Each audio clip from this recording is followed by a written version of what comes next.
கிறுக்கல்கள் YouTube channel நேயர் அனைவருக்கும் நெஞ்சார்ந்த வணக்கம். புகைப்பிடித்தல் கூடாது. ஒரு சிறுவனுக்கும் ஒரு கவிஞனுக்கும் இடையே உள்ள உரையாடல் புதுக்கவிதை மலர்ந்தது. அன்பு தம்பி அண்ணனின் அறிவுச் சோதனையை அன்போடு அறிய பூ போல புதுக்கவிதை எழுத பூரிப்போடு வந்தான். என்னடா தம்பி என எளிமையாய் கேட்டேன்.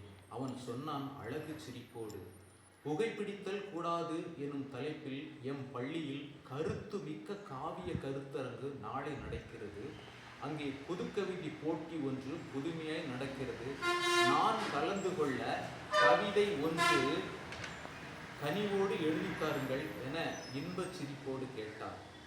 மீண்டும் தலைப்பை இதயத்தில் சுமந்து கொண்டு பையில் இருந்த 50 பைசா நாணயத்தை பணிவோடு அன்பு தம்பியிடம் அழகாய் கொடுத்தேன். பைசாவை வாங்கிய அன்பு தம்பி, எதற்கு இந்த 50 பைசாவை என்னிடம் தருகிறீர்கள் என என்னை பார்த்து எதிர்பார்ப்போடு கேட்டான். சிரித்துக்கொண்டே தலைப்பையும் இதயத்தில் சுமந்து கொண்டு, ஒரு சிகரெட் வாங்கி வா என சிரித்துக்கொண்டே கேட்டேன். எதற்கு இந்நேரத்தில் சிகரெட் என சீறி பாய்ந்தான் சிறுவன். அந்த நேரத்தில் நான் ஆனந்த சிரிப்போடு அன்பு தம்பியை பார்த்து, நீ கேட்ட புதுக்கவிதை தலைப்புக்கு புதுக்கவிதை ஒன்றை எழுத பூரிப்போடு போய் வா, புத்தம்புது சிகரெட் வாங்கி வா. நீ கேட்ட புதுக்கவிதை தலைப்புக்கு புதுக்கவிதை ஒன்று எழுத பூரிப்போடு போய் வா, புத்தம்புது சிகரெட் வாங்கி வா. புதுமைகளை நான் எழுத அன்பு தம்பியை சென்று வா என கட்டளையிட்டேன். சிறிது நேரத்தில் என்னை பார்த்து சீறி பாய்ந்தான். சில வார்த்தைகளுடன், அரசு நடத்தும் அழகு கருத்தரங்கம்தான் புகைப்பிடித்தல் கூடாது எனும் புதுக்கவிதை போட்டி.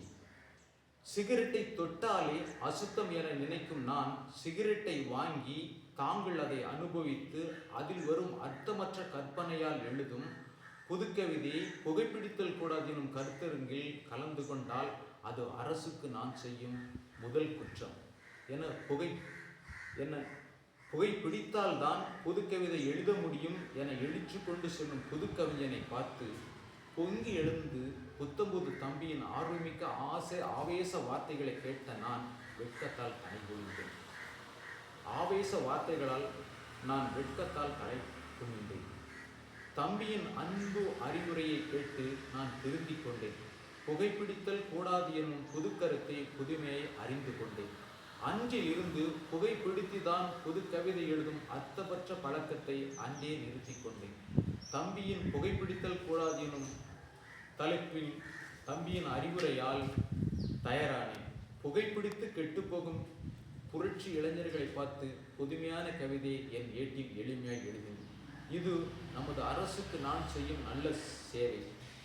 நமது இந்திய இளைஞர்களுக்கு நான் செய்யும் இனிய சேவை. புத்தம் புது இளைஞர்களை புகைப்பிடித்தல் கூடாது.